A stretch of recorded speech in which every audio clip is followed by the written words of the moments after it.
What is the idea? That a man should strive to develop himself as a person, to improve himself in a masculine way, which means performing austerities, determination in achieving goals, aspiration for high social status, developing qualifications, taking responsibility, showing courage, endurance, asceticism, and so on. Such is male nature. A man should live like this. That's what helps him grow. By living this way, he becomes more developed as a person. Good character traits emerge through such activities. What helps a woman develop good character traits? It's when she cares for everyone, when she helps everyone around her. She learns humility and obedience. She learns to love others. She learns to live in a family. She learns how to raise children, how to care for her husband and discipline him. A woman lives deeply in the sphere of personal relationships. In parallel, when she gets tired of it, she works. For a woman, normal work is more like a break, a rest from what truly matters, which is her feminine life. For whom work is your life, ladies? Raise your hand. Work is life. And do you enjoy living that way? No? I agree. What's good about it? You all crave family, depth in relationships, purity. Why don't you get it? Because you don't know how. There is no self-improvement. For a woman, self-improvement means feminine self-improvement. She doesn't need to chase more qualifications. This is not what self-improvement is for her. For her, it only leads to fatigue and headaches. The more a woman works to improve her qualifications and strives for status at work, the harder it is for her to live. She starts to feel, I'm fed up with this work. Here is an interesting phenomenon. A woman earns a science degree and naturally she is offered to pursue a doctorate because she is doing great, but she refuses. No one understands why. The scientists around her can't understand why she refuses. And she says, look, I'm already 28, I'm not married. What, am I supposed to keep defending dissertations until I'm 50? A woman cannot simultaneously defend dissertations and build her personal life. To build her personal life, she has to set everything else aside and focus her efforts in one direction. To get married, a woman has to at least want it, but often women don't even want to. Because marriage means giving her energy to her husband, then to her children. That's a huge amount of work for a woman, but that's where real life is. So they think, fine, I'll get married later. Then someone starts courting her and she looks at him. It goes like in the song, the surface of the old pond has been covered with white slime. I was once young. You could even start singing that at some point. That's why it's important to stop yourself in time. Now about self-improvement. You probably expected to hear something lofty and sublime, but I'm now talking about basic things. Men and women have two different energy channels. There is the feminine Ida channel and the masculine Pingala channel. If people do not adjust the work of these subtle energy channels in their life, they cannot self-improve because their life flows in the wrong direction. If a woman, for example, focuses more on her public and professional life than her personal life, what happens? Her Pingala becomes overactive, while Ida freezes. That throws her hormonal functions out of balance. Her beauty fades. Her glow and beauty diminishes. She develops mental tension. When a man works, what happens? He becomes more developed and stronger. That's normal for a man. A real rooster. But when a woman works, what does she become? She turns into a tense, nervous hen that runs around, but nobody can tell what she's even chasing. Just stop and sit down already. Calm down. Co. Any housewife knows that when a hen lays an egg, before that she goes cluck, cluck, cluck, and after laying it, co. These are just simple examples. I give them to you so that you pause for a little and let your life flow in the right direction. To begin self-improvement, a woman needs to enter the natural course of life. She must understand what is truly valuable and what isn't. For her, friendship with women, close relationships with mom, and if there is no husband yet, then with dad, those are real values. They nourish femininity and love in her psyche. Her body works well and stays healthy. The female body is supported by hormonal functions. For men, it's the nervous system that carries the load. For women, it's the hormonal functions. They are responsible for the energy of love, and they depend on love. When hormonal functions work well, life begins for a woman. When these functions suffer, life ends for the woman. Relationships sustain hormonal functions. If there is love, the woman's body thrives. If there is no love, the woman's body withers. A woman's health depends on deep relationships. The deeper the relationships, the healthier she is. No health, no self-improvement.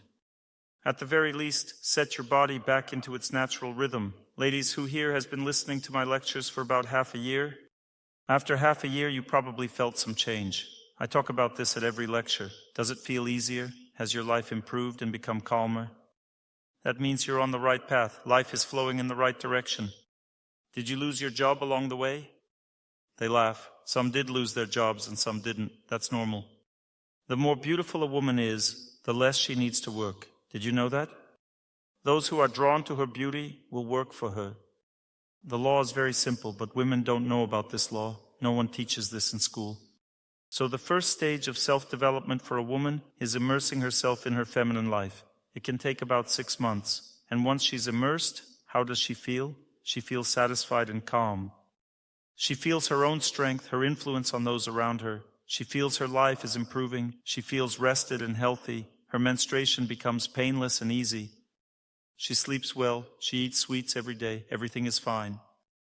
Depending on how a woman lives, she adopts her own philosophy. If she lives like an antelope, her philosophy becomes, sweets are forbidden. You must do fitness and build muscles to be active and influential. Wear jeans, not skirts. Her life flows in the wrong direction. Her interests and desires also shift in the wrong direction. Dr. Torsunov, why is it that when I meet men, they all become just friends? Why no one proposes marriage to me? Because there is no one to propose to. If there was someone to propose to, they would propose immediately. That's the answer. Don't think that men are better. They are just as underdeveloped. We all are. And how does life flow for men? Men should have an active pingala and a calm ida. Active pingala means, first of all, work and their activities. And women come afterward. Women come after. How does a real man live? He lives through self-improvement because the energy of love is stronger than the energy of knowledge. This is the center of life. That's why in terms of energy and influence, a woman is more powerful than a man. If a man is underdeveloped, how does he live? He carries one constant picture in his consciousness. He has one and the same image in his head, a female image. This picturing never stops. For some reason, the image is always undressed and always in a certain position. It never ends. As soon as he relaxes and closes his eyes, the image comes to his mind. Why? Because feminine energy is stronger than masculine energy. Such a man is called underdeveloped. His energy starts to flow through the wrong channels because he craves love instead of growth. He craves love, which means the energy flows through the wrong channels. What happens to him? He loses willpower, strength, and determination. His energy begins to flow downward instead of rising upward. The male reproductive organs have a cold nature. By nature they are cold. That means self-control. But when the energy flows downward, they begin to heat up. As they heat up, the seed is constantly lost. A man loses his seed. With it, he loses determination, memory, endurance, and strength. He loses a lot. The energy of his seed gives him development. If it goes up, he develops. If it flows down, the man starts to degrade. In addition, he ends up with things like urethritis, prostatitis, and even impotence. Why? Because when energy constantly flows downward, it puts pressure on the reproductive organs, and they heat up. He ends up singing, "Goodbye, my love, goodbye." I can't even sing like that now. Goodbye, my love, goodbye. Well, something like that. The body starts to change. He gains weight. His hips start to widen. His mind is restless.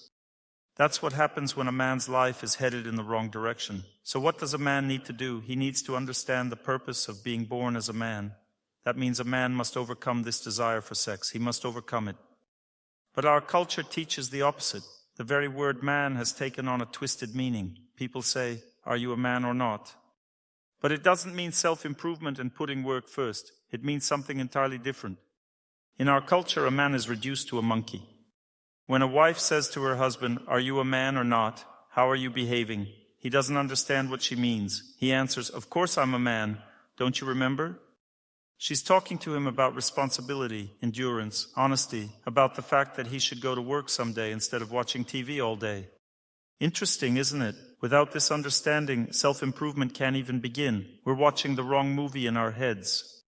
So first, a man must overcome his obsession with women, with sex, in fact. Because the energy of love can't be defeated anyway. It must be earned. That means when a man becomes very strong as a person, then he gets married. The energy of love is naturally always near him. He becomes worthy of it. What do you think? What kind of men do women love? Who do they look at? When does a woman look at a man?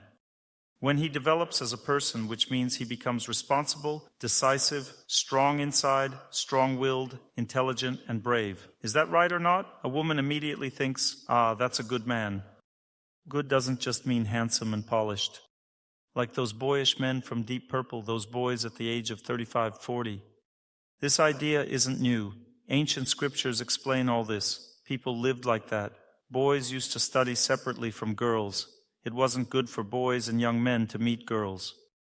This was reprehensible because meeting too early interfered with development. Boys must develop as boys, girls must develop as girls. Female strength is built in a female environment. First, she learns to befriend other girls. Only then will the family be strong. A woman maintains her feminine power through relationships with other women. A woman needs to learn to befriend other women, to love them. Her strength develops through her relationships with other women. Female nature becomes strong and powerful through her relationships with other women. Only then does she have enough strength to give to her husband. Because a woman always gives to her husband, but with women there is exchange. These are simple things that prepare us to get on the path of growth. When a man lives like this, doesn't work on himself, doesn't sleep on hard surfaces, doesn't pour cold water on himself, never fasts, doesn't exercise, doesn't train his willpower, doesn't take responsibility, doesn't keep his word, there is no real life. If he lives like that, there's no life, just wasted time in a male body. There is neither life nor health. When a man sleeps on a hard surface, he is healthy. When he pours cold water on himself, he is healthy. When he takes on austerities, he becomes healthy. But when he relaxes, he falls ill. That's how life works for a man. Healthy means living actively, in a masculine way. Who disagrees? Men, raise your hand. Are there any? Seems like everyone agrees, thank God. Now look, what happens to most men? When energy constantly flows the wrong way, to the left side, a man constantly desires women, and that desire becomes unbearable. A man deeply lacks happiness in his heart. As a result, he fills it with a liquid substitute for female energy, which is alcohol.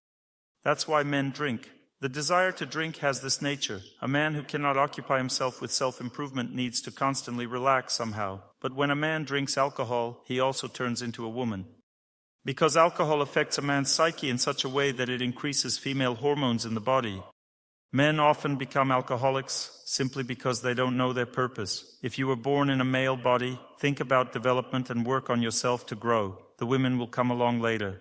If a man develops as a personality, all women will need him. The Vedas explain that in personal life, a good man is like strong, steep riverbanks. A woman is like a river. The river is the energy of love. It flows constantly. It can swirl, flow here, flow there. But if the banks are strong, a woman feels comfortable. Why? Because the man is real. How can a man determine that he is ready to marry? When a woman's emotions don't affect him, or to put it more correctly, don't throw him off balance, when he stays calm in the face of her moods and emotions, that's when he's ready to get married. If he can't tolerate her emotions, it means he hasn't developed as a personality yet. It means he is not strong enough generally, and not strong enough to live in a family. Men, look into your heart and ask yourself a question. Will I be able to live with a woman? Do I stay calm when she gets emotional, or do I snap back just as she does? If so, it means I'm not a man yet. I'm underdeveloped. A man never argues with a woman. A man, if he believes something must be done, just does it. A woman will argue first and then stop, realizing it's useless. A man doesn't argue. He acts. He does what he thinks is necessary, and that's it. Arguing is the female role. It's part of female nature to argue. Male nature simply acts. One famous performer portrayed a man. He said, "I don't bother anyone on this shore. My father doesn't bother anyone on the other shore. And together, we don't bother anyone here." A man has a solid foundation, while a woman has a mobile one. Does anyone disagree with this concept? Everyone agrees? Today, everyone agrees with everything. I gave a lecture in Kiev before this. Many disagreed there. You see, karma impacts differently each time. Yesterday it was one way, today another. When a person has already gained stability in life, their self-improvement should continue, but in a specific direction. Not just through relationships within society, which we just talked about, but also in relation to the surrounding world. These relationships are established as follows. A person who wants to understand where they've ended up should start experimenting with getting up early and going to bed early. They should eat more at lunch, less in the morning, and less in the evening. I'll explain why. Because two forces influence our rhythm of life. The power of the moon gives us rest, it cools our energy and gives us the energy of love and relaxation. As the song goes, night falls, calls and beckons, hiding new thoughts. Now I know that night is stronger than day. This is female energy. Night and the moon are both female energy. The sun is male energy. As in the song, the morning greets us with coolness. The river greets us with wind. Curly-haired one, why aren't you happy with the cheerful singing of the whistle? Don't sleep. Get up, curly one. This is male energy, male nature. Getting up early is male nature. A woman can sleep a little longer. Because for a woman, what's the most important place in the apartment? The bed. She feels very confident there. She lies on the bed and thinks, you won't move me from here, that's it. For a man, what's the most important place in the apartment? The study. He achieves his goals there. Some have a boxing area as their most important space, but it is definitely never the bed.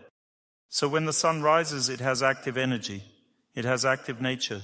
A person should get up before dawn, or more precisely before the sun starts to rise.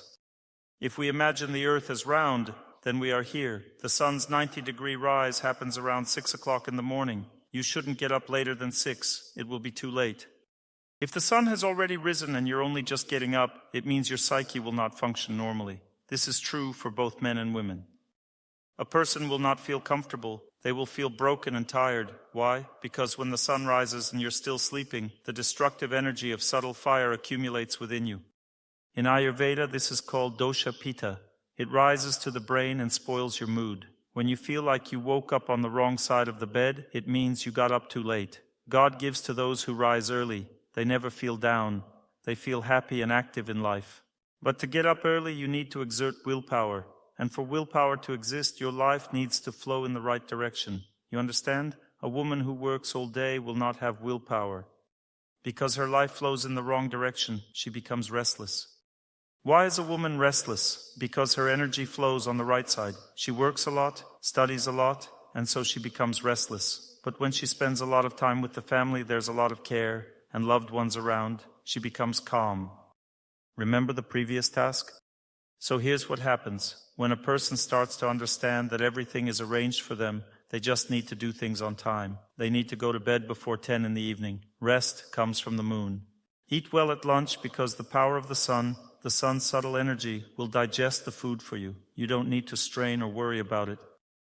If you eat in the evening, the sun is already setting and digestion slows down. The mind's energy shifts to digesting food, the brain drains into the stomach, and you feel dull and unable to understand anything. That's because you ate at the wrong time.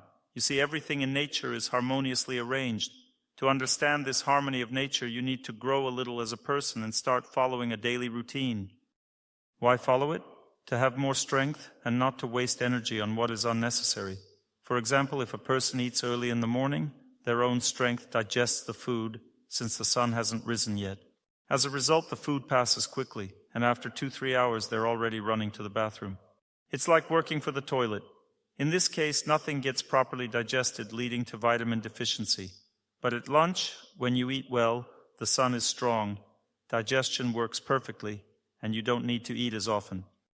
When we eat on time, everything gets digested and absorbed properly, and there's no unnecessary appetite.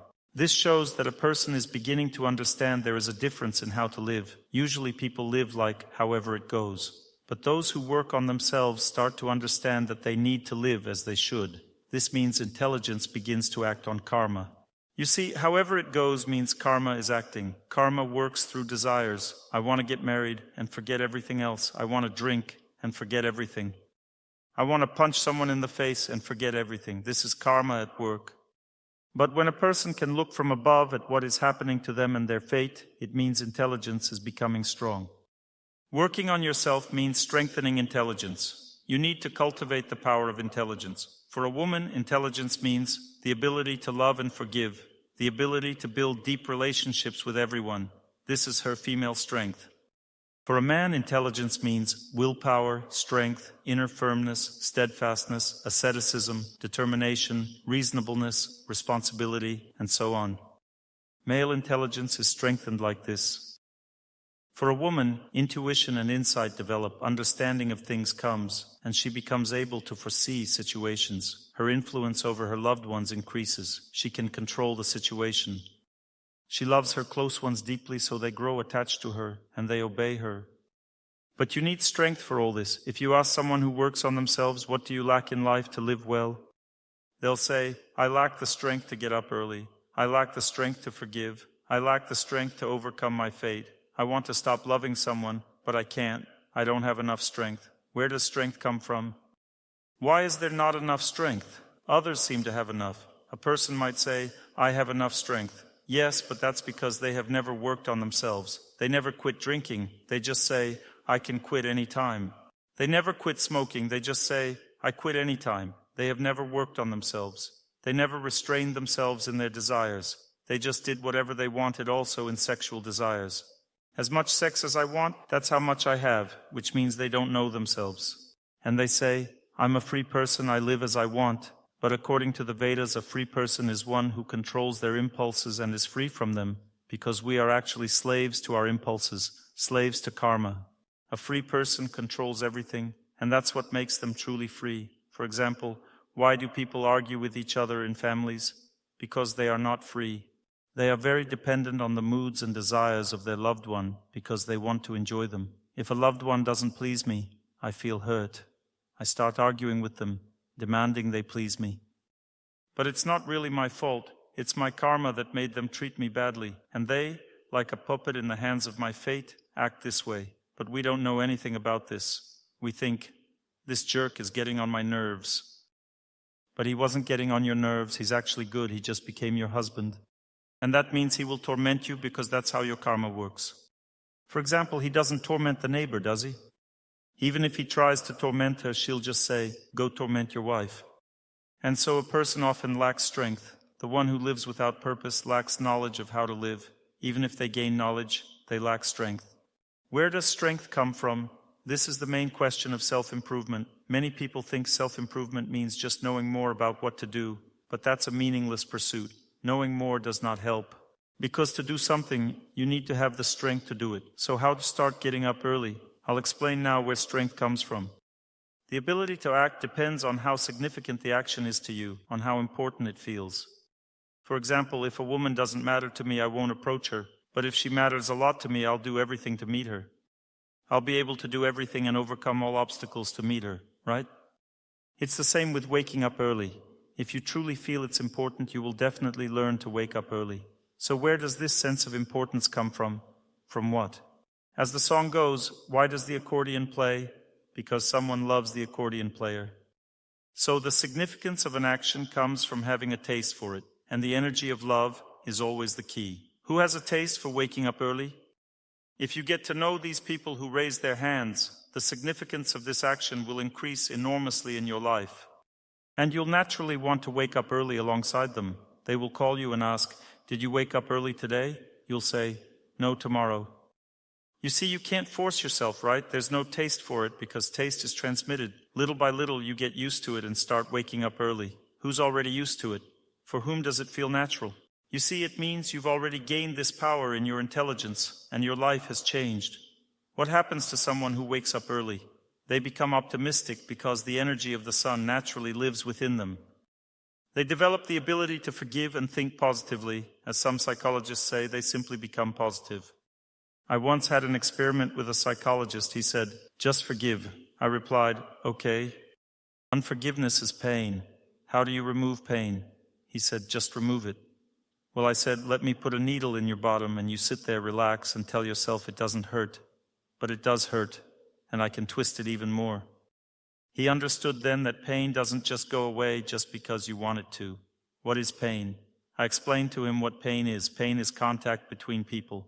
When that contact is negative, pain arises as a result of another person's life, and you can't get rid of them. They're eternal. So whether they're here or there, you'll still feel pain from them, and you'll feel bad. You see, pain arises. The time to suffer has come. A person cannot overcome karma simply by wanting to overcome it. It requires strength. Strength depends on intelligence. Intelligence depends on the feeling of happiness, on this very thought. Happiness depends on knowledge. So when a person studies something deeply, gradually happiness in that activity comes to them. We conducted statistics in St. Petersburg and Moscow with people who listened to my lectures. The condition was simple, just listen to my lectures. What was the result? The result is interesting. Half of the people who smoked quit smoking, even though I barely talked about it in my lectures. Half of those who drank alcohol quit drinking. This is official statistics. We studied it scientifically and seriously.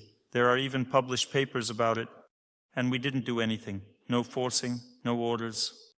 I only set them up for goodness.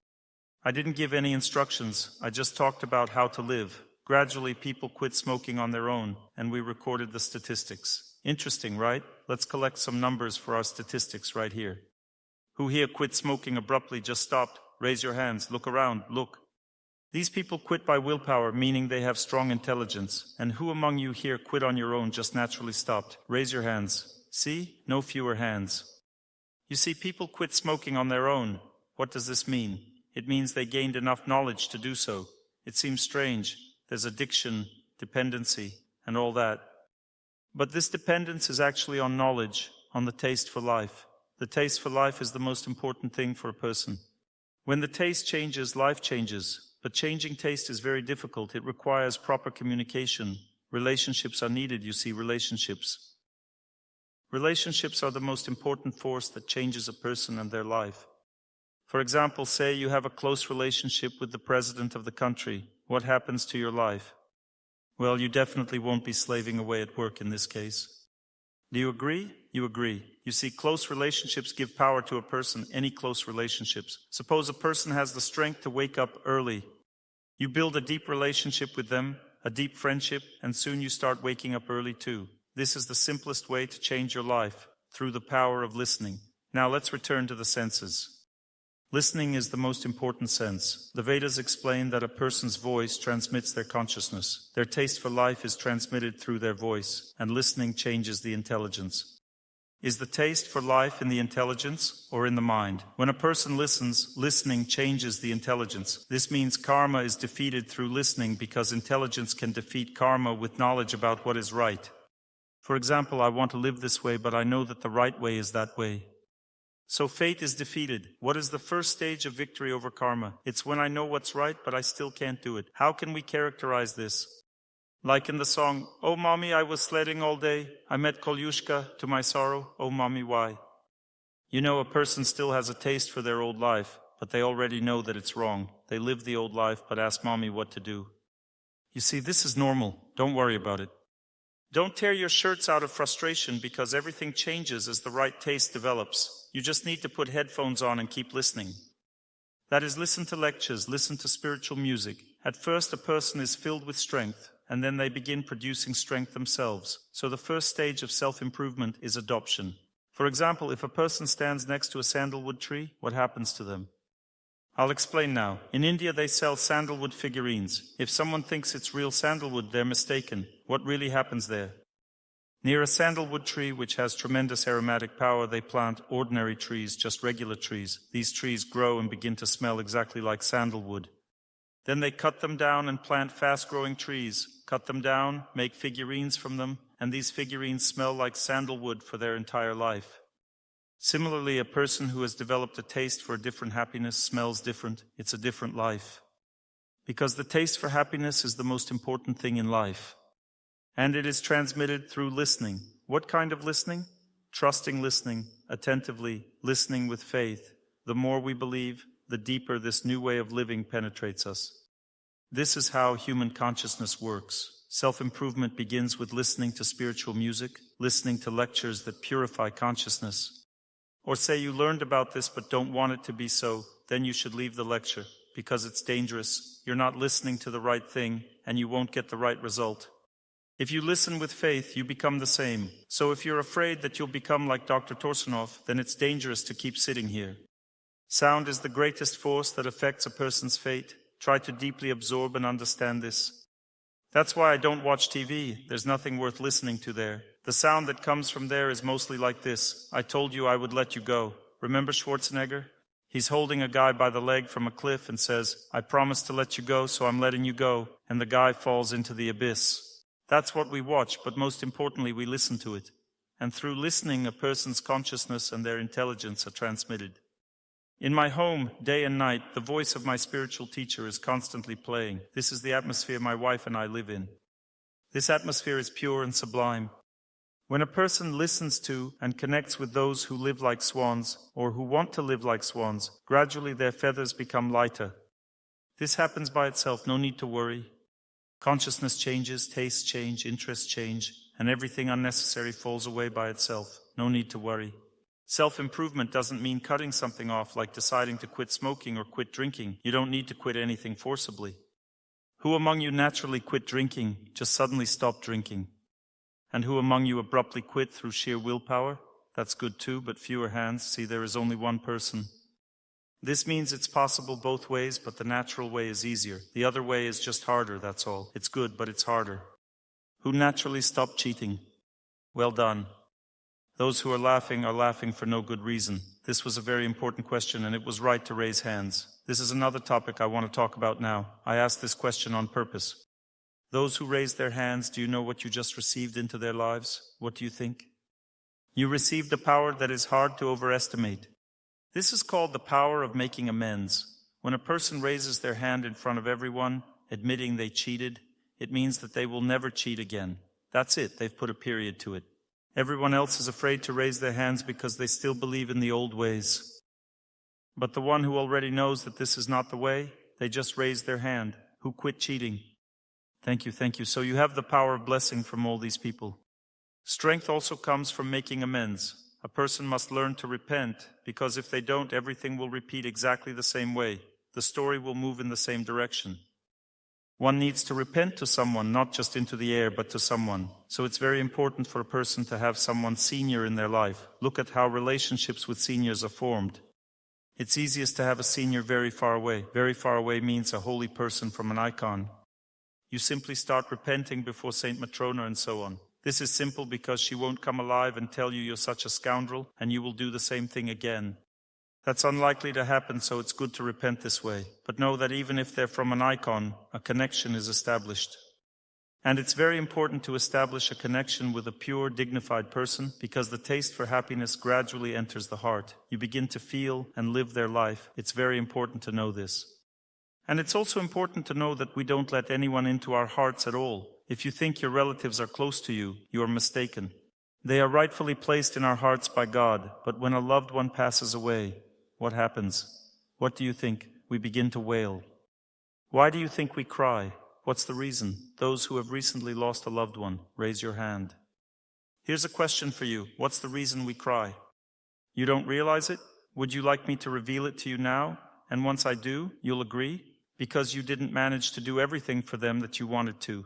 Is that right? Or is there another reason? That's right. So you should know this. We cry because there was no inner life. Do you understand? Primary, real life is inner life. Inner life doesn't happen when we flirt with a loved one. But when we sit separately from them early in the morning and begin to pray to a holy person saying, "May everything be good in your life." When you say this to a loved one, the first thing that arises in your heart is that they're a jerk and don't wish me the same. This means that there is no love between you. You've tested your heart and there is no love at all. There is no love at all. There is simply a desire to exploit another close person. And what do you start doing? You continue to pray to a holy person, establishing a relationship with them. How to pray to a holy person? Say, "I want to live like you. I want to live your life. I want to live by your rules, your laws. Please engage me in your service. I want to live a pure and honest life. I'm tired of living like a pig." A person prays like this to a holy person, and when happiness from these relationships appears in their heart, relatives immediately surface, because relatives live at the root of our heart in its very depths. When we relate to purity, relatives are washed in this purity. They surface before us, as if they owe us something, which means I want to exploit them. We begin to tell ourselves, "No, I want to learn to love you. You are my relative. I want everything to be good in your life. I want you to develop as a person so that your life doesn't pass in vain. I want you to reach the highest understanding of things. I want you to understand your eternity, your purity, your knowledge, and so on." Blessing is love, yes, blessing. Gradually we begin to remember this close person, how we met them, how pure they are, how good they are, how beautiful they are in their heart. That means normal relationships are established, the kind that every person should have with each other, normal relationships. This is how normal life begins. You see, a person cannot live a normal life alone. They must have an example in their life, some kind of purity to cultivate in their consciousness. Look at how people lived, say 200 years ago. Every person had an icon in their home and constantly maintained the purity of their consciousness with its help. Every person had a mentor before whom they prayed. That's why every person had a conscience, because conscience doesn't just exist on its own, it's always before someone who will ask you. Conscience is present within us. This representation of God gives this energy of conscience. We all have God's representation right here. It gives happiness, conscience, knowledge, and understanding of what is good and what is bad. We cannot decide this ourselves. There is a power that decides this. Once in Kiev, I asked a woman, "What if you didn't return a debt to someone? Would you live well or poorly?" She said, "It depends on their attitude to me. If this person gave me money with bad intentions, then I wouldn't return it. I think it's fine. That's what they deserve." And I explained we don't decide whether it will be okay for us or not. We acted badly. Higher powers decide there. If you act badly, you will suffer. We don't decide this ourselves. We cannot get rid of debt through self-suggestion because there is a connection. It remains whether you suggest it to yourself or not. Self-suggestion is compared in the Vedas to a way of life when an ostrich runs. There are such semi-deserts in India where ostriches and tigers live. An ostrich runs through the semi-desert and sees a tiger chasing it. Then the ostrich, out of fear, takes a very powerful approach. It hides its head in the sand and thinks that if it doesn't see the tiger, everything is fine. The tiger doesn't actually need the head. The tiger needs the backside, which is plump and meaty. That's how this world works. What's the idea? That in this world we don't decide whether we will be punished or not, regardless of whether we hide from punishment through self-suggestion or not. Self-improvement also means cleansing your heart through right actions. If it's impossible to change anything, then repent. This gives a person strength in their heart because a repentant person is active, joyful, and happy. An unrepentant person lives with a heavy burden. Who finds it difficult to live? No need to raise your hand. It means you have a heavy burden. You need to free yourself from it through repentance and right relationships. Some people have wrong relationships and they are immersed in these. Build a close relationship with your loved one. Close means listening to them attentively and speaking to them with care. Listen carefully to the prayer and sincerely wish happiness for your loved one. Deep relationships are always needed. Through them you can help your loved one become a better person. Relatives have two hearts, shared between you and me. We share heart energy. When we change ourselves, they change too. And if we also start helping them change, the process becomes much faster. But we've never done this because it is part of inner life, not the external one. Self-improvement is always about the inner life. So the first stage is simply becoming who we are. A woman should embrace her feminine nature. Her subtle body is feminine. And a man should embrace his masculine nature. Then we begin to live in harmony with the world. We start doing things that support a pure and meaningful life. For that, we need knowledge. For example, we know the sun rises, so we should wake up early. When the moon rises, it's time to go to sleep. Now, the next knowledge needed for self-improvement, 50% or nearly all of our life energy comes from food. Our intelligence is quickly nourished through relationships, that's a fact. But the mind is nourished through food. And depending on what we eat, good or bad karma is released from the mind. You understand? Food can draw out more good karma or more bad karma. It all depends on how we eat. So do we really need more bad karma right now? Why would we need it? We already struggle with what we have. So what should we do? We should eat clean food. There are different levels of food purity. First, there are living beings whose consciousness is asleep. This means they don't feel pain when they lose their body. The Vedas explain that we cannot live without consuming other living beings because we feed on their life energy. The mind's subtle energy is nourished by the subtle energy of living beings. How? When a being leaves its physical body, the connection remains until the body decays or spoils. That means a plant doesn't rot and an animal doesn't spoil right away. So there's still a connection with the subtle body. When we eat such food, we absorb that life energy. All of us live by using someone else's life force. We cannot survive on non-living substances. Salt alone won't keep us alive. We need living energy. The Vedas say it is better to draw life energy from plants rather than animals. Why? Because plants suffer less when their bodies are taken. There's also food that doesn't involve any loss of body. For example, seeds. There's no life in them until they're soaked and sprouted. Or take milk. It is food specifically meant for nourishment. It carries the energy of love. Fruits are similar. There's no life in them until moisture gets there. They are naturally meant to be eaten. You see, some food doesn't carry any bad karma at all, but some, like roots, carry heavier karma. Roots are also useful, but they cause less suffering than, for example, eating a rabbit, a cow, or a goat. Domestic animals carry more bad karma because their consciousness is more developed. Less developed animals carry less karma. If you find it hard to give up meat, ask yourself why. For example, there is vegetarian sausage. Some people say it doesn't satisfy them, even though it has the same taste and protein, and it fills you the same way. Still they say, it's not enough, I need meat. Why do you need meat? What is the reason? Because I need that taste, the taste of violence. I can't live without it yet, and I don't even realize it myself. I think I'm just lacking some kind of nutrients. Come on, that's just a myth that there are some special nutrients in meat. That theory came around in the 1950s or 60s, and some doctors still hold on to it simply because it's convenient to do so. But long ago, in the 1970s in Russia and around the same time in other parts of the world, they discovered that plants also contain all the essential proteins and amino acids. So to think otherwise is complete nonsense. Besides, there are animal products that don't involve violence, like milk, cottage cheese, and sour cream. Go ahead and eat those if you can't live without animal products. But no, you want meat. We need to understand why do we actually want it. It's not about nutrients. The reason is something else. Look, I'm going to explain something very subtle and deep. Try to tune in. Scientists studied the differences between vegetarians and meat eaters. They found that vegetarians are more otherworldly, more optimistic, and usually leaner. They described them like beautiful butterflies. Everyone can see that vegetarians just look different. Don't believe it? Let's run an experiment. Go to a dairy shop where a woman is selling milk. Then go to a butcher shop and observe the difference. The woman selling milk has one kind of energy. The woman selling meat has a completely different vibe. Try to notice the difference. If you do, you'll understand what I mean. What does a milk seller look like? Rosy cheeks, cheerful mood, maybe even gives a bit more milk without charging extra.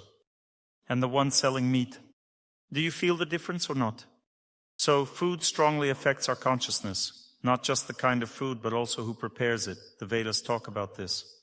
For example, if a spiritually elevated person, like a priest, cooks, the food gains great power. It can change your life for the better. But if someone selfish cooks, the food has a negative effect. If they cook only for themselves and feed me as an afterthought, that's no good either. But if they cook for God and then feed me, that's a whole different thing. And if someone cooks while drunk, the result is even worse. If you don't believe it, check it out. Try this. Ask 2 friends to cook the same dish, one who drinks alcohol and one who practices spirituality. Same recipe. Ask them to cook, then place the dishes side by side and taste them. You'll be shocked. The difference is huge. One dish will feel like it's filled with joy and love. The other might even make you feel sick. You see, about 50% of a dish's taste comes from the energy of the person who cooks it. That's why people who want to improve their lives don't eat in cafeterias. We don't know who's cooking there. Instead, they try to spend some time every day preparing food themselves. Why? Because when you cook with love for God, with prayer, your quality of life improves greatly. There's more joy, more happiness. Who here eats food prepared that way? Raise your hand. More joy and happiness, right? As the song goes, and it's not by chance that it's bright in the soul, and not by chance that it's cheerful. So you see, when we follow a good daily routine and eat good food, life becomes easier. That's self-improvement. Don't think self-improvement means lifting weights or sitting like some yogi in deep thought. That has its place too, but later. First you need to do the basics. Without them, there can be no real life. Now let's look at what happens to a person who constantly eats meat. A plant, when it dies, is asleep before and asleep after. But an animal has dreams. That means it knows it is being killed. Does a plant understand that it's being killed? Will it run away somewhere? No. Does it hit you with its leaves? No. But what about an animal? You approach a tree, cut off a branch. Does something happen? No. You approach a piglet, cut off a leg. Does something happen? It happens. It might accidentally bite off your neck. Now look at what happens next. We don't know about this. I'll tell you a funny story now. When any living being, one that is aware of its life, is forcibly made to leave its body, then in its subtle body it continues to curse the one who took its body away, as well as everyone who uses that body afterward, except itself. A kind of backlash occurs, the injustice enters into the meat itself. That's why people who eat meat are in a way cursed. They are constantly being cursed by those from whom they took the body. And that's why they live in negativity. They simply have less positive energy. Since they're surrounded by a negative environment, they start craving meat again, because the environment demands strength. Why does a person crave meat? Because they are part of that system, they live in it. When their life system changes, their tastes and desires also change. Even their inner strength becomes completely different. If you think I'm against you eating meat, you're wrong, you're mistaken. I love both meat eaters and non-meat eaters equally. For me, everyone is good. So there's no need to suddenly give up meat. If you stop eating meat now, you might ruin your life, because human life is a very complex system with many parts. For example, if you stop eating meat now, your family members may start pressuring you. Why? Because the value system you're currently in wasn't created by accident. It's directly linked to your worldview. Let's say you stop eating meat, or you stop eating apples. Would anyone notice? No. You stopped, that's it, no one will notice. Even if you don't eat apples for 5 years, people will just say, well, don't eat them then, no problem. Right now I'm talking about how food influences our destiny. Please listen carefully. You stopped drinking milk, will people notice? They'll notice a bit more, still it's not a big deal. You stopped drinking milk, nothing serious. You stop eating fish, will people notice? They'll notice even more. What's wrong with you? Why did you stop eating fish? They'll pay more attention. But if you stop eating meat, everyone will definitely notice. Let me give you a similar example. You're sitting at a wedding table, and let's say you don't eat apples. Will anyone notice? No. But if you don't eat meat, they'll notice. Still, it's manageable, the wedding goes on. But if you refuse to drink alcohol, then sorry, you'll face a war. Why? Because alcohol at that moment becomes the main tool of influence on people's consciousness. If you refuse to drink, you'll be punished for it, with an extra penalty shot. Some people say it's impossible to be healthy without meat.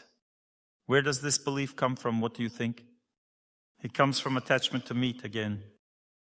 Even if I explain it to you, many still won't believe me. You'll say, Dr. Torsunov, fine, your body has already developed, but if a child doesn't eat meat, they'll become weak. My daughter never ate meat, and she didn't become weak. She developed normally, very well. In Omsk, many vegetarian families we know, including doctors, did a study together. They found that vegetarians had 15 to 20% higher hemoglobin levels, even though people say they should develop anemia. No anemia appeared. That's just a myth. This myth comes from attachment, from the force that compels someone to eat meat. It's the force of their life's direction, the force of fate. When a person's worldview changes, their fate changes and their diet changes too. Our diet depends a lot on how we live. Let's take a step back from the topic of meat. Look, if someone starts drinking alcohol, does their diet change or not? It changes for sure. Now they need salty fish, pickled cucumbers, sauerkraut. The Vedas explain that there are 5 kinds of taste. Some elevate the consciousness, others pull it down. Sweet taste is the most uplifting. That's why the Vedas say, food in the mode of goodness should always be slightly sweet. In other words, sweet taste should be present in all pure food. Food in ignorance mostly has bitter and sour tastes. Why? Because life itself is sour and bitter. Sweet life needs sweet taste. Sour life needs sour taste. Salty life, salty taste.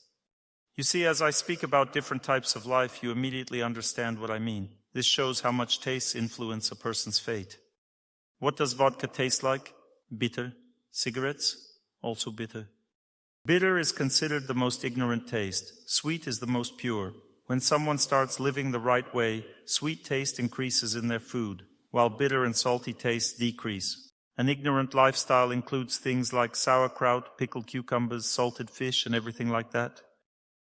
A person eats this way because of the emotions they nurture in life. What emotion is most present during this lecture right now? Sweet. Do you like this sweet emotion? It's a good one.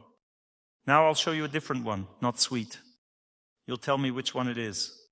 We are here today to talk about self-improvement. What emotion was that? Sour. Now watch the next one. I will now tell you about self-improvement. What emotion is that? Bitter. When people are very active and focused on achievement, two emotions dominate, salty and spicy. Spicy emotion. Now sour. When a man has a spicy emotion, a woman may develop a sour one. Salty emotion is very tense. Comrades, we must complete the 5-year plan ahead of schedule. Everyone is so tense. Do you notice the difference? Do you feel it? Self-improvement means awareness. We must understand how this whole system works. Bitter taste. When people live in bitterness, it means they are degrading. They have their own songs, their own words, their own views on life, their own language, everything of their own. Bitter taste gives rise to harsh language, foul words, bitter songs. What kind? Like what? Chanson. The lyrics go, and the white swan on the pond drops a fallen star, on that pond where I will bring you. It's the same taste, just with a different tone. Ninka, pretty as a picture, rowing with her guy. Same thing, right? Do you feel it? The same singers, right? All the same. Now look at sweet taste. I'll walk down Apricot Street, turn onto Grape Street, and stand in the shade on a quiet street. Happy green, maybe pear. I don't remember. Green, cool, as if they carry me back into my childhood. You see, the energy is rising. Do you feel it? Different songs come from different emotional tastes. Patriotic songs also carry a very deep feeling, a kind of inner immersion. Silence lies over Sapun Mountain. Do you understand? The energy goes into the heart. Dreams over Mamayev Kurgan, as if there was no war, but there was. You understand? The energy goes inward. It became the echo of that silence. Poppies, poppies, red poppies, a tender memory of the earth. Do you understand? The energy flows inward, and we feel like crying, right? Because the first sign that self-purification has begun when the energy starts moving inward is tears. When the soul realizes it is alive, not because it's running or jumping or working, but because it seeks the energy of love, of deep relationships, then the heart pauses and begins to live a new kind of life. Take, for example, love between a man and a woman. That too is something sacred, something real. But it carries a different energy, a different feeling. We are talking about taste now, because our self-development depends on what kind of taste we have in life. A person who had this kind of taste wrote the following song. I know you're awake, secretly shedding a tear by the baby's crib. Dark night, only bullets whistle across the steppe. Only the wind hums through the wires. The stars quietly twinkle. In the dark night, my beloved, I know you're not asleep. What is he singing about? About love, about loyalty. What's the end of the song? This faith protects me from the bullet in the dark night. You see what kind of relationship this is? The power of love protects a person from a bullet. That's the truth. The Vedas say that loyalty protects a person from death. Loyalty is a strong and powerful positive connection between people. When someone faces difficulties, energy immediately comes from a loved one. This is how we should live. Even people simply doing their duty to the country lived this way. They didn't practice self-improvement. They just lived a righteous life and defended their motherland. And then noble emotions started to come from their hearts. Such elevated relationships started to appear in their lives. It happened naturally, even though they drank, smoked, and ate meat. There are things higher than just food, but food supports the development of these higher qualities. It helps. It doesn't mean that people who believe in God and eat meat don't grow. It's wrong to think that way.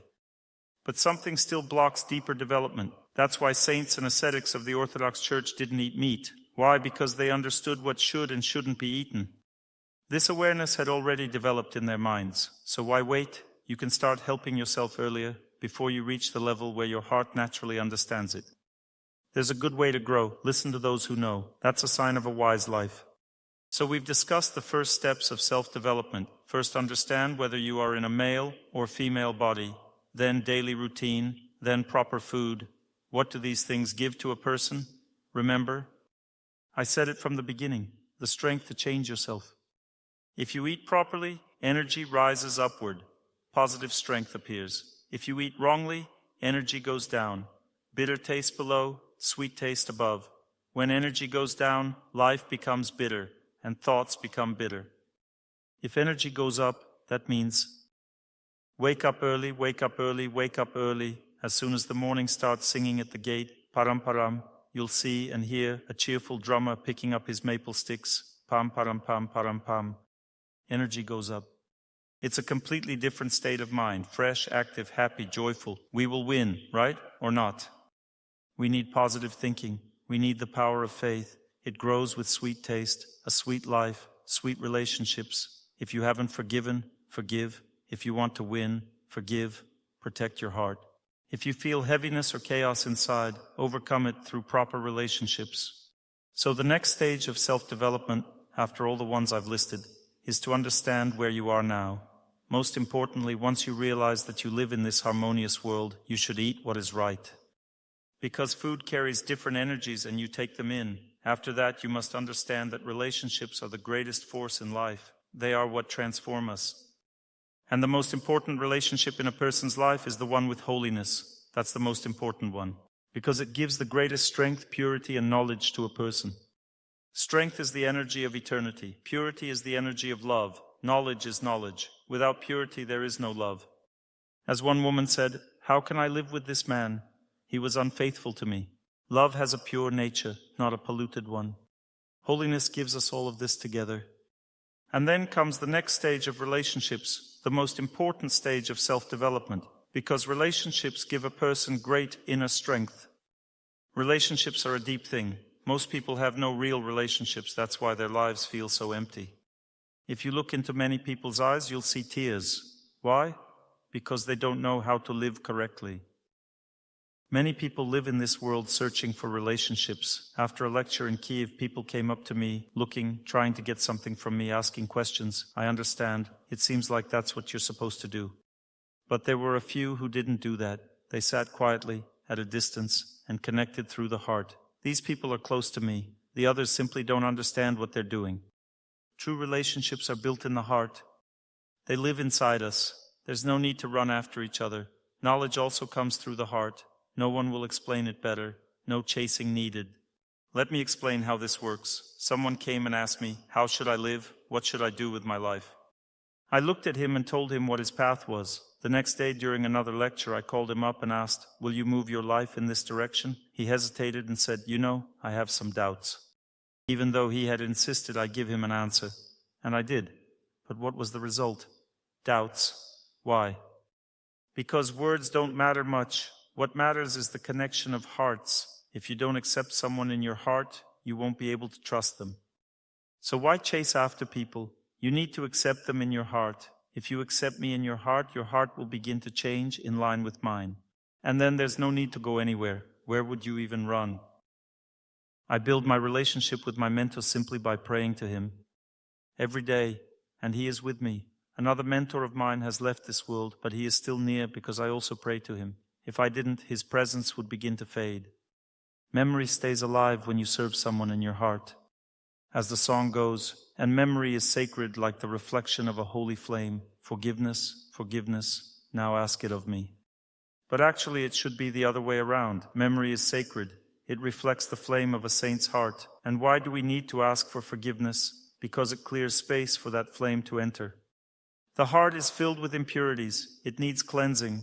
Repentance means cleaning the heart, but we don't want to clean it. We feel terrible inside. We resist asking for forgiveness. Why? Because it requires inner effort, inner work and inner life. This path is very difficult, on one hand. But on the other, it is a beautiful and joyful life. Most people today are not ready for this. So first, this ability must grow through listening. The next step in self-development is immersing yourself in the environment you want to live in. If you like Orthodox people, listen to Orthodox teachings. Follow Orthodox guidance. At first it will taste bitter. It will break something inside because it changes your life. But then it becomes sweet. Once you change, the sweetness comes immediately. You start wanting to hear more. The Vedas say that when you walk the right path, first comes the bitter taste, then the sweet. The bitter taste means purification of what was. That's why it's so hard for people to hear the truth. But later the sweet taste arises. They begin to like the truth. It feels close to their heart. Don't be afraid of the bitter taste of truth. That is, if the person speaking is honest. If they're not honest, you won't want to listen to them for a different reason, because you simply don't believe them. You just can't. And in that case, don't listen. If you're listening to someone and your heart isn't accepting their words, don't force yourself. It means they're deceiving you. Or maybe they don't even understand what they're saying themselves. But if you do believe, then listen. Believing means the person's heart is in the right place. and because of that, their words carry the right taste. Let's say you go for confession or to hear a sermon. You listen to the priest. If you believe, listen. If you don't, goodbye. Ears are meant for the pure-hearted. You understand? They are not meant for just anyone. There should be no sentimentality here.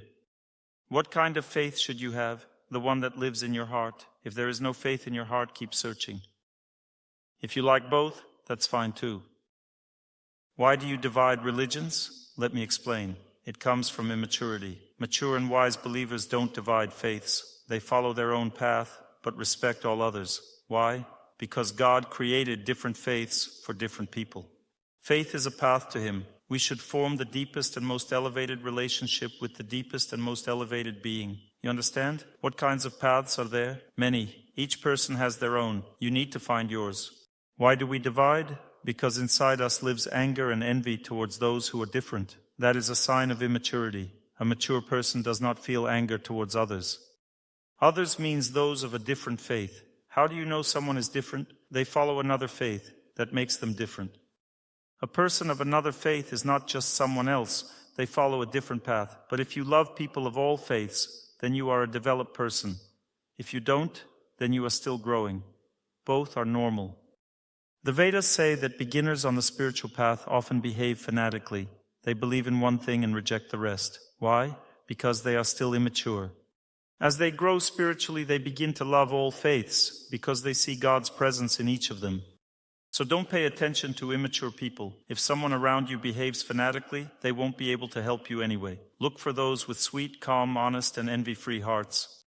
That means the person has developed as a human being. They can truly help. You need to recognize the difference. Not all believers are developed. Not all of them can guide you. If you say, I don't want any religion, I just want to pray to God from my heart in my own words, that's also fine. Pray. Just know that a time will come when you grow, and you'll feel a desire for deeper knowledge, knowledge of how to live, because spiritual knowledge is the most difficult kind. To grow as a person, you need spiritual knowledge. What I've shared with you today is the simplest wisdom from the Vedas. I haven't spoken about the deeper teachings. Not everyone is ready for that. Even these simple truths are not mine. They come from ancient sacred scriptures, you understand?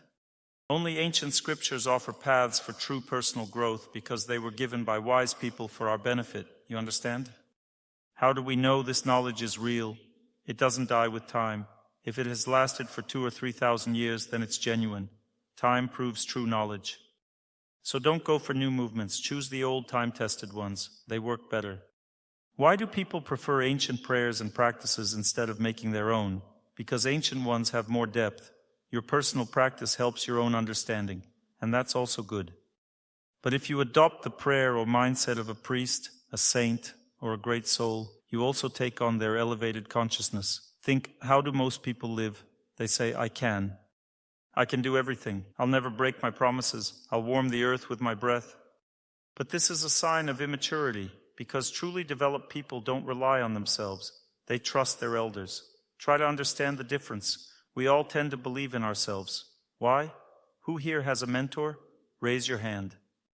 Look around the hall. Keep your hand up. These are the people with a higher level of consciousness. Believe me, it's true. Why?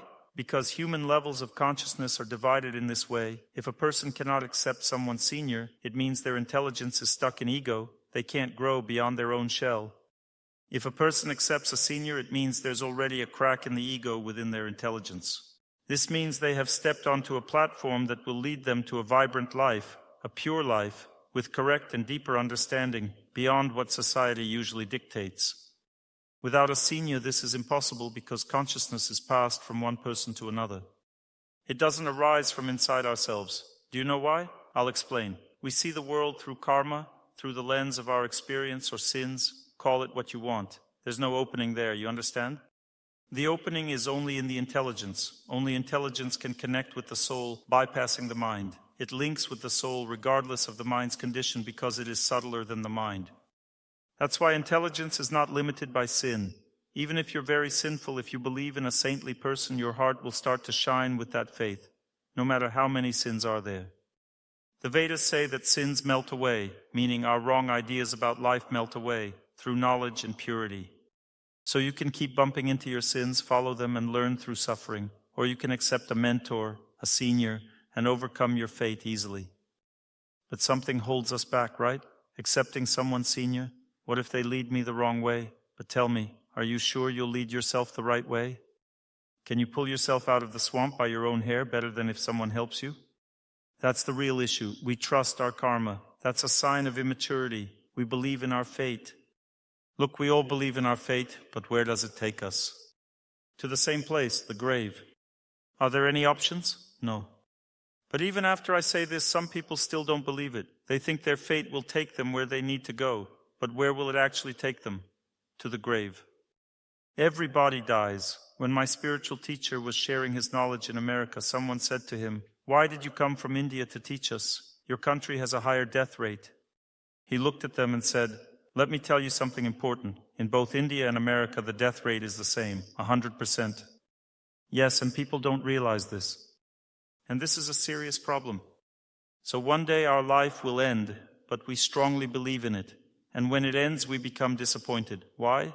Because we believed in something temporary. We shouldn't believe in our life, we should believe in our elders, because our fate is pulling us in a specific direction. And I'll show you now exactly what that direction is. You'll see it's true. Look, the soul always believes in the best because it's spiritual by nature. It always hopes for the best because in spiritual time, every second brings improvement. In spiritual time, things get better and better. And when someone stands on the spiritual platform, even though the body gets older, they become happier year by year. You understand? But that's not the case in ordinary life. If a person lives by fate, without spiritual knowledge or guidance from a mentor, here's what happens. A person is born. At first, this bubble doesn't function. It's transparent. Karma hasn't activated yet. We look at a small child and think, wow, how wise, how pure, how bright. We feel like we've given birth to a 100% indigo child. Let's move on. At 13, something started coming out of him. But what exactly, no one could tell. Something was bursting out. But wasn't he an indigo child? What's going on? Maybe my husband is having a bad influence on him. Or maybe someone gave him the evil eye. That's how we explain it to ourselves. But what's really happening? With each passing year, more and more heavy karma comes out of the heart, and life becomes harder, but we don't even notice it. We keep thinking, tomorrow will be better. Like in that song, tomorrow will be better than yesterday. Better than yesterday, better than yesterday. Tomorrow will be better than yesterday. The best song hasn't been sung yet. The best girl. Where are you? Everything is still ahead. Everything is still ahead. This is what we carry inside. It's the journey of the soul. The soul lives its own life, but it doesn't realize it's inside a body. And what does the body do? Everybody adores little babies. Why? Because they're sweet. Everyone wants to kiss them. So we move through time. The same child grows and becomes an old lady. But for some reason, nobody wants to kiss the old lady. Why? What's the matter? If a person is so sweet and always remains sweet, why not kiss them at this age? The reason is that with age, more and more bad karma comes out of a person's heart, more and more. When one is young, one sings, "It's time to rejoice in our lifetime," right? One gets a little older and sings, "Now all that's left is to remove the fatigue. Green-eyed taxi, slow down, and take me to a place where they will always be happy to see me." This is how fate works. And what do we believe in? That everything will be fine. Of course, everything will be fine because we are souls, we are immortal. But if we look from the perspective of our life, everything will be fine for whom? The one who steps outside of belief in their own life, in their own fate, that everything will be fine for them, and begins to believe in a mentor and understand that if they follow the instructions, then everything will be fine for them. And if they don't, then everything will be bad. This is what's called a reasonable life, awakened consciousness. Why awakening consciousness? Because the soul strongly believes in what is happening to it. And nothing good is happening. Bad karma can befall. You can get cancer, by the way. Do you think you won't get sick? This is what the idea, everything will be fine, means. This is an illusion, my dear friends. An illusion. You may think, my husband won't leave me. And my child will always treat me well, Dr. Torsunov. I'm not a pessimist. I just want to provide knowledge. The knowledge is that a person can have a different platform in life. In Kiev, I had a very difficult lecture where 3 people from different sides were arguing with me at once. It's very difficult to give a lecture in such a situation. And then everyone calmed down. Everyone sat happily, even those who argued. I asked them, why do you think people stopped arguing with me? Well, there were different answers, and then I told them why. Because in the morning I prayed that I could transmit my warmth, my love to people, so that I didn't come to Kiev in vain. It's an austerity to fly there. And I first felt the feedback from these people that it would be very difficult. I prayed and prayed to my mentor. I want to serve you. I want to live for you. I want your knowledge to reach everyone. This is the meaning of my life. And gradually this heaviness began to dissipate by the mercy of the higher powers, by the mercy of the mentor, and I felt purity in my relationships with these people. It was exactly the same today in the morning when I prayed about this lecture. You can live simply as it is, or you can create something valuable as a result of your deep internal relationship with what is happening in your life. And you don't even need to specifically pray that you won't get fired from work. You shouldn't do that. Why? Because fate gets you fired. And what are you praying for? You're against your fate, right?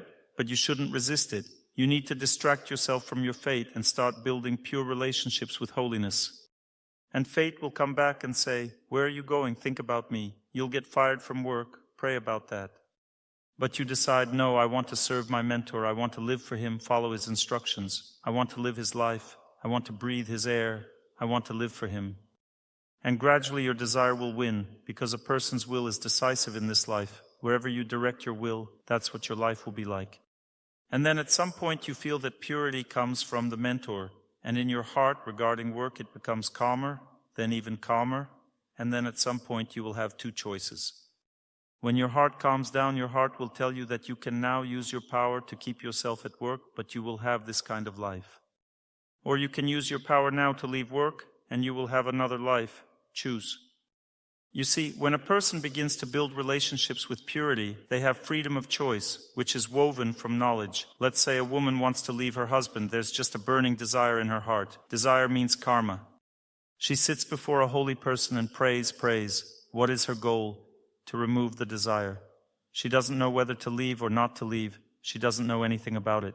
She needs to remove the desire. And when she brings purity into her heart, into her calmness, this calmness gives knowledge from above. And she understands, if I leave, I foresee difficulties. If I don't leave, I feel stability, but also difficulties, but instability.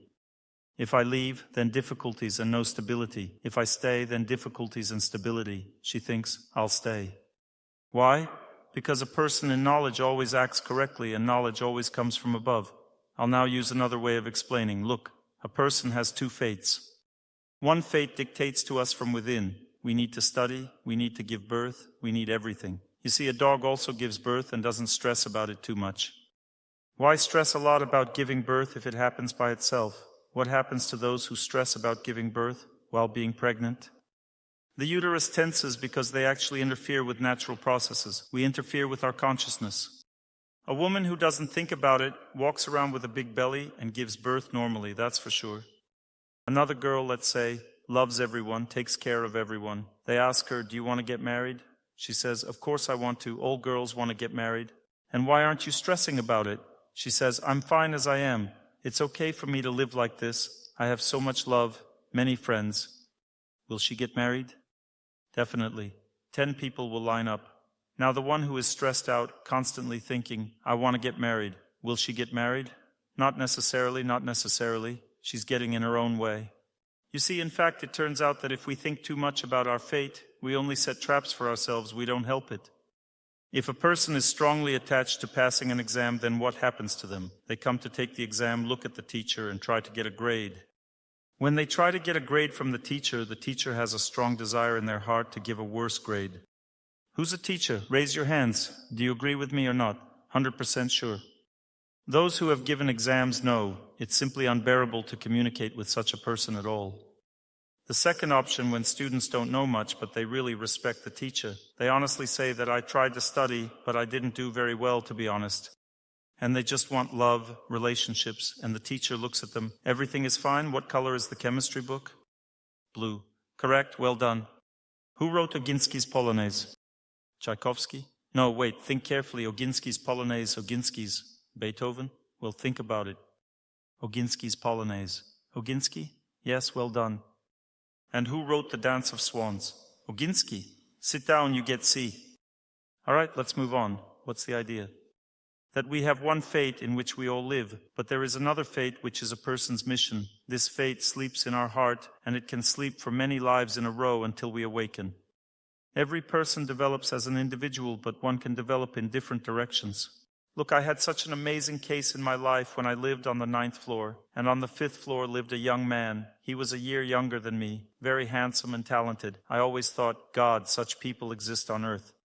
I always valued him greatly, loved and respected him as a more developed person. I had such a feeling in my heart towards him. I once came to the city where I studied and lived in childhood. In my building entrance, I met a man, so drunk, exhausted, so degraded, and he said to me, Oleg, hello. I said, hello, but I don't recognize who you are. He said, remember the boy on the 5th floor? We were such good friends. I was simply in shock. Why? Because from that boy he turned into something completely incomprehensible. People can degrade during their lifetime. Do you think that in the next life he will again be handsome and talented? No, he will be slippery and smelly in the next life already. As the song goes, who is as dumb as a tree will be born a baobab. So it means that you need to understand that a person's fate can be anything. But a person has a mission. It does not depend on their fate. It always lives in the heart and depends on relationships with holiness. When a person begins to live not for themselves, they understand what love is. What is love? It's living not for yourself. How is love manifested? In faithfulness. Faithfulness seems like a difficult thing, but inside it there is a lot of happiness. Why? Because faithfulness gives birth to real feelings. If you are faithful, it means people will treat you genuinely. There is gratitude in the heart. Gratitude is also an energy of love. If there is sincerity, real sincerity, and you say everything that is in your heart, people accept it correctly, and then you are not called out for it later. It all just burns away. The person loves you as they used to. Nothing changes. This is a very high level of relationship, so now it's not necessary to come home and tell everything that happened. It doesn't always work well. When a person in their heart tunes into the higher taste, and the higher taste means holiness, human purity, which they feel in a person. Why do they feel it? Because they serve. The Vedas explain that whoever you serve, you adopt their taste. How to serve? This means to bow to a person's thought, believe in them, say, please, I want to submit to your knowledge. I want to live like you. I want to follow your instructions. That is called a subordinate position. When a person takes a subordinate position, they immediately adopt the taste of their mentor. The very essence of this personality passes into their heart. This is called faith. This state of consciousness is called faith. It is also an activity of the intelligence. Look, the intelligence already has some kind of faith, and it leads us through life. A person doesn't really know what faith they have. For example, a woman gives birth, she believes in her child and says, I live for my child, I believe in him. But this is incorrect faith, because if you believe in your child, he also believes in himself. As a result, he begins to become impudent, angry, and grows up to be a bad person. Why? Because you chose the wrong object of faith. Look, I believe in my husband, I live according to lectures, I fulfill my duties before him, I love him, that's how I treat him. What happens to the husband? He says, get out, I deserve better. That's what happens to him. What is she feeding him with? You see, not everyone can withstand faith. Only holiness can withstand faith. Why can a holy person withstand faith? Because they don't need it. They understand that people believe in God. They address people's faith to God, not to themselves. Imagine if you start believing in an ordinary person, they will immediately begin to be proud of themselves and exploit you. Faith is the most necessary thing, because if they believe in you, you can do whatever you want with people. You see, it's the most necessary thing. But who is a holy person? It is someone who stands above this. They don't need people's faith. They need to fulfill their duty to their elder. This is already called a mission. Everyone has their own mission. It lives in your hearts. These are personal relationships with God. Every person has such a life. It is very bright, pure, and happy. But we don't live it because we believe in this life. We think that I don't have time to pursue this mission in my heart because I need to feed my children, take care of them. I need to do laundry. Why do we think so? Because anxiety constantly drives us. I worry about my children. Who among you now worries about your loved ones who stayed at home somewhere? They are waiting. It's already late. Dr. Torsunov turned out to be a chatterbox. He can't finish his lecture. Well, raise your hand. Don't be shy. Good, there's a girl closer. I saw everything. Now we're starting to communicate with you. You have anxiety in your heart. I'm now starting to think about my elder. Look into my eyes carefully. I think about how I want to serve him, live for him. I recall the taste of his purity and his voice, his behavior. Did something change inside you? No? Tell me, have you become calmer towards your loved ones? There you go. Have they become less hungry? It became easier. Have they become less hungry? What do you think in your heart? Speak from your heart. Have they become less hungry or not? And do you know why? Because people hunger for love. How can we manifest this love? Feed them, give them drink, take care of them. But in reality, if right now, right at this moment, a person starts thinking about holiness, then at this time the root of the tree is watered. All the leaves and branches of our fate are watered by themselves. They absorb this energy of happiness directly from our heart. And in our heart, we become calm about our loved ones. Who now feels calm about their loved ones, that everything is fine with them? This means that you are listening to the lecture very attentively, very attentively. You see, it is very easy to diagnose because in my heart there is a firm desire to give knowledge, and I am calm about everyone who surrounds me in my heart because I know that I am doing what is necessary for them now. You couldn't think of a better occupation than mine, but you have doubts about whether you are doing something most important in your life right now or not, so you are rushing somewhere. When a person begins to live an inner life, when they begin to think about holiness, their heart fills with purity, and this purity spreads through all the streams, the stream of their career, the stream of their family, the stream of children. Everything is filled with purity and freshness, so the best time in life is the morning time, when a person engages in prayer. This is the highest point of self-improvement when we come to inner life in the process of self-improvement. Inner life is not an empty life. A person should not meditate on emptiness, just sit, dream, imagine something. You shouldn't do that. These are meaningless activities. The only thing we should do, first study the example of a holy person, their life, the life of a holy person. Study, read the same thing each time. Then place their image before you, bow, and begin to develop a close relationship with them. A heartfelt conversation. You understand? That means starting a heartfelt conversation with a holy person, an internal dialogue. Gradually you will learn a lot about this person, and when the time comes you will feel them as someone very close, and this holiness will enter directly into your heart and live there. And this is how every person should live. This is the meaning of human life. Since people have lost contact with spiritual knowledge, they've become fixated on the idea that the meaning of life is career, education. Neither career nor education nor money provide internal relationships. Therefore, these are all secondary things, and they are also very easily resolved through inner life. When a person lives an inner life, their status in society increases because their character improves. As a result, they achieve everything more easily. It is easier for them to achieve their goals than achieve them in the state they are in now. Let's say a simple example. At work, you are the boss, right? At your workplace, there is a very good, bright person working. He greets everyone, loves everyone, works diligently, doesn't ask for a salary, has a calm attitude toward salary. Will you pay attention to him or not? Who is a manager here? Raise your hands. Will you pay attention to him? You definitely will. Definitely, you will. You understand? There is no need to try hard to advance your career. The time comes when the status of a person with a good heart, their position in society increases. This happens by itself. Similarly, a woman gets married naturally because her status as a woman increases. She becomes more beautiful on the outside, more caring. The qualities of her character change, her life changes. So is it worth caring about life then, if the only thing we should care about is our inner life? The more we pray, the better life becomes. It's all very simple. But we don't want to understand this simplicity because there is a certain force inside that makes us do something else. Now I'll sing about it, and then we will conduct a training. The song says, the carousel lures, lures, lures, a journey in a vicious circle. Living with these desires is like traveling in a vicious circle. Nothing changes in life. Everything will just be as it was. Thank you very much. I wish you all happiness, love, knowledge, all the very best. I am very grateful to you for your eyes, your warmth, and for your warm welcome. Thank you all very much for listening for 3 hours, for working so hard all this time. I am very grateful to you. To learn more on the subject of health and healing of the body, please make sure to read my health guide, available for download on my YouTube channel or on my Instagram page. Thank you very much, and see you soon.